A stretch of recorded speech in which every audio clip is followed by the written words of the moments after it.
In this video, we're going to show you how to replace your brake rotors and pads. But before we start, there's a few things you'll need.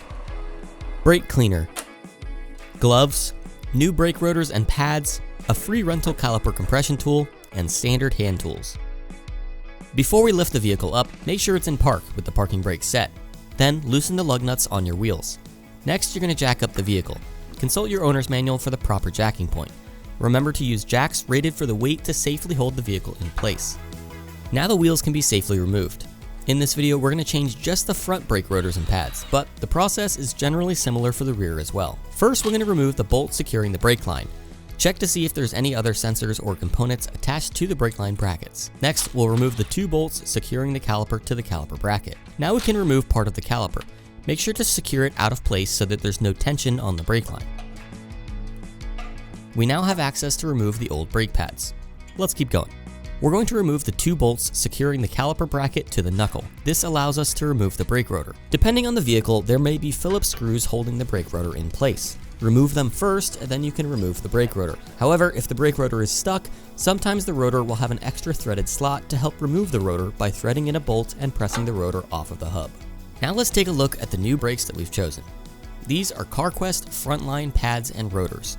These are specifically designed for severe duty applications like the towing that this truck will be doing. They're semi-metallic friction, which are designed for towing heavy weights and operating at higher temperatures. Ceramic pads are typically the best option for most everyday driving applications though, as they can be a bit more quiet and offer a longer lifespan and typically less brake dust. Here's our new rotor, and it's coated so it's ready to install. But if you're using a non-coated rotor, it's best to clean with soap and water and then wipe down with brake parts cleaner before installing. Then we're going to apply grease to the brake hardware. Also, it's important to take the caliper slides out and re-grease those as well. Now we can start reinstalling. This is mostly the same process as the removal, just in reverse. Make sure to follow your factory torque specifications when tightening down the bolts. Then put the new brake pads into place before reinstalling the caliper.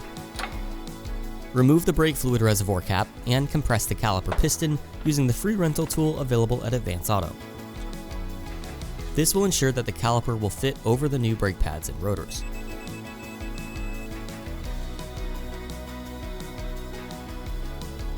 And that's it. Now you know how to replace your brake pads and rotors yourself.